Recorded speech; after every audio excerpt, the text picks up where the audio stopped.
Here we go, ladies and gentlemen. I'm Zhong, the owner of Zhong Cage Fighting Series. We have next event, May 28th, locked in at the heart of San Francisco, Kezar Pavilion. Right next to me, we have a young up-and-comer making his MMA debut on our upcoming event. Now, let's introduce you to all the Northern California fight fans out there. Who you are, what's your name, and where you coming from? Irving Martinez, aka 3-Star, aka the Dragon Kid out of Oakland, California. Born in Mexico, representing Team Darcio Lira, fighting out of Osorio Training Center. We're here. Let's do this. So, what age do you immigrate to come to the United States? I was 7 years old when I first came over here. I didn't know any English. It was hard for me to communicate with the other kids in school. So at first it was kind of hard making friends. I was getting a lot of fights. As I grew up, in Oakland, you kind of got to be a tough guy, a tough kid to not get bullied, because if you're like weak, they'll prey on you in school. They're like, the bullies and stuff. So you got to stay sharp. I always was, getting into shape and stuff like that because my father was in the military. So as I was growing up, he would always tell me, like, never eat fast food, no McDonald's. He would he's the one that got me started eating sushi. I used to hate sushi. And then he was like, you're going to thank me one day. And now that I'm older, I thank him. Because of him, I was able to take my fitness to the next level, and now we're here. Sushi is expensive, though. Yeah.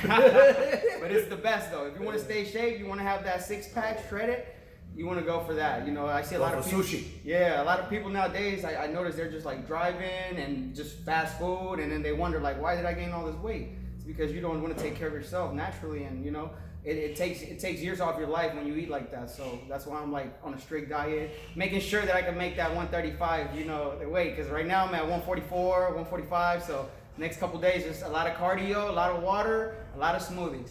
Now you're gonna be your first fight. And how long have you been training to prepare for yourself to step in the cage? I've been doing boxing for quite some time, and but on and off though. I was never really committed.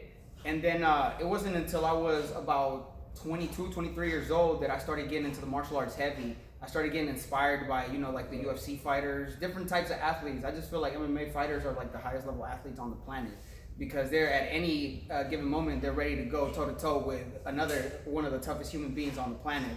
So, I know there's like basketball players, soccer players, football players, and all that's good, but I feel like MMA has the peak fitness of everything. Martial arts is the peak fitness of power, strength, endurance, cardio, elasticity, yoga, all that comes into play in martial arts. So I just feel like it's one specimen against the next specimen. And yeah, I've been doing it for about, the boxing since I was like 13, but I didn't really get interested in MMA until I started training with Sensei Carlos, doing jiu-jitsu and Muay Thai. So he got me interested in doing the MMA because after I trained with him for a while, he started giving me, talks, and was like, yo, you could do this. You have the heart for this, and if you believe in yourself, we believe in you, and let's do this while you're young. Take advantage of it. Also, I make music, so that's another part of why I want to do this. I want to make sure that I can captivate the world with this and with the music, be the golden child at any promotion, at any company. We're trying to get rich. Let's do it. Everybody want to get rich. Yeah. What do you see yourself like in the fighting? Like, you making this as you want to make it as a career? Definitely want to make this a career, as far as even if I don't touch like a UFC title or anything like that, I want to still have a couple fights under my belt. And anywhere I go, I feel like any fitness institution, any gym you go to, I could become like a trainer myself, eventually become a sensei if like my life, leads down that path, and I can teach martial arts to the up and comers, the next generation, the new fighters, So it's all about just making it part of my life. It's if I get to that title fight at the highest level, then that's of course what everybody's after. But more so, it's a lifestyle to me. This is part of my life. This is who I am. That's pretty awesome. Now, your upcoming opponent, Juan Vito, right? Yes. What you think of him?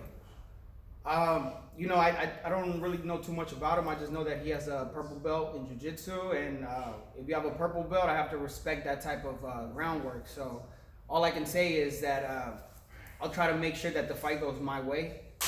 And if we have to roll it out, then so be it. This is MMA. But, all fights start standing up, so anything could happen. Well, you've been doing boxing for a minute, so you might catch him with the hands, right? That's what I'm hoping to do, because it's either going to go one or two ways. It's either he's going to lay out on the canvas, or it's going to be me. And I'm going to make sure that it ain't me, so we're pushing for that highlight reel.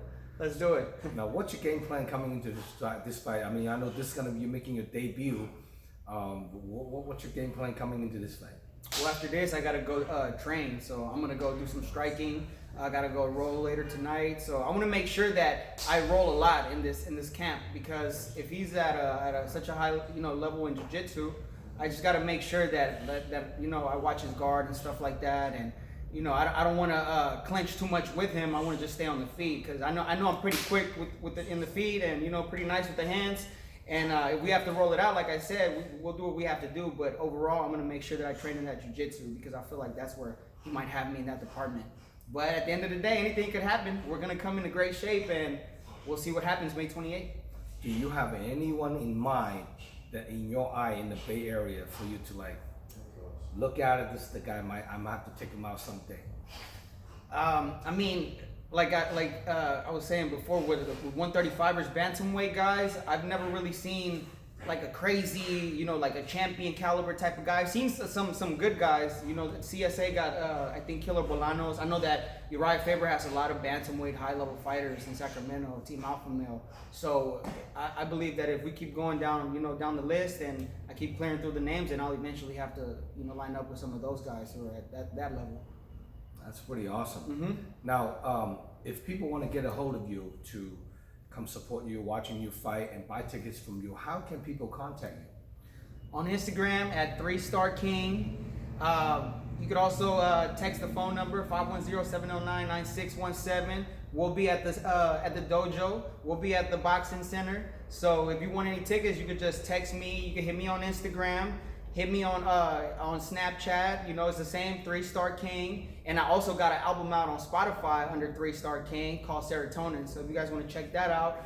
And we'll also be releasing a new song the day of the fight. I'm going to make sure that I walk out to this, one of my new tracks called What's Up DJ, a reggaeton song for y'all. Y'all going to love this.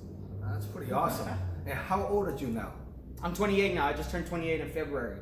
So I was talking to a couple of my teammates about this. They were like, yeah, what made you want to do it now? I was like, well, I'm getting older. Like, it's now or never. Yeah, it's now or never. I don't want to wait until I'm 40. I'm like, oh, okay. Like, no, we're still in our 20s. Let's do it now. And then that way, when I'm in my 50s, I could like look back and be like, I did it when I was young. And if my kids give me any sass, and I could be like, man, look, I used to do MMA.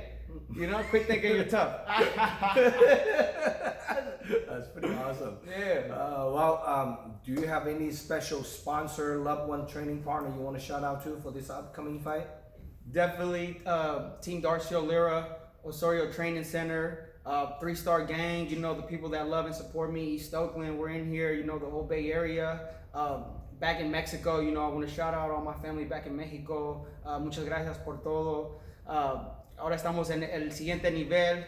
Ahorita vamos a tomar esta pelea y vamos a captivar la imaginación del mundo. Entonces, por favor, chequen esta pelea cuando salga, apóyenme mi gente. Y les prometo que voy a poner un show para los fans. I promise to put on a show for the fans. Now, this event's a live stream pay-per-view nationwide. So your fans, and if Mexico can't make it to the event, they can order the live stream pay-per-view online from DragonHouseMMA.com. They can watch this event live at the same time as when you fight it. That means my family in Mexico, my tias, my tios, abuelito, abuelita, they're all going to be tuned in watching the Dragon Kid. That's right, the Dragon Kid making an MMA debut. Now, if your opponent, Juan Fido, watching this interview, what do you have to say to him? Just come ready, stay in shape, no excuses. You gotta give him a little bit of prediction how that's gonna go down. It's gonna be fireworks. I'm throwing bombs. Yes, we're trying to finish. We're not trying to go no decision. We don't leave it in the hands of the judges here. That's a smart move. You just don't know, right? You never know with MMA. You never know, because sometimes if you have the last fight I just seen with Hamzat and Gilbert Burns, a lot of people were saying Gilbert won, but Hamzat is up and coming. He's on fire. So I doubt that they were going to give Gilbert the decision when he just fought for the title. A lot of the times it's like the hype that you got behind you, and it's sad to say. Same thing with like Mayweather. Whenever he fights in Vegas, if you go to decision with him, he's going to get it. That's his backyard. So you're going to have to knock him out. So that's why we don't like to leave it in the hands of the judges, because people like to play favorites, So let's just take that out of the equation. Well, it looked like you understand the game a lot better than some of the guys who even having a few fights.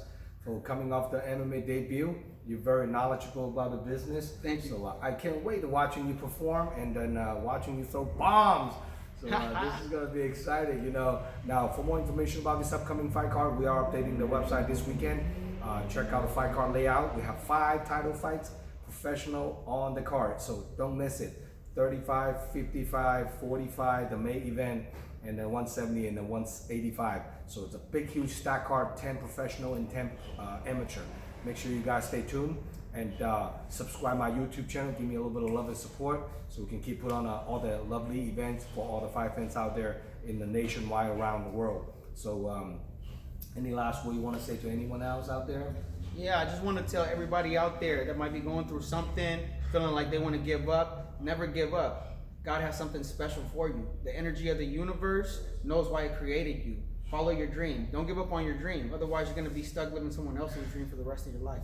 Follow your dream, and the universe will allow you to manifest it. That's pretty Dragon awesome. Kid out. Dragon Kid is out. Well, I'm Zhong signing out. Good to have you on board, brother. Thank you. Thank you, Sensei. Thank you.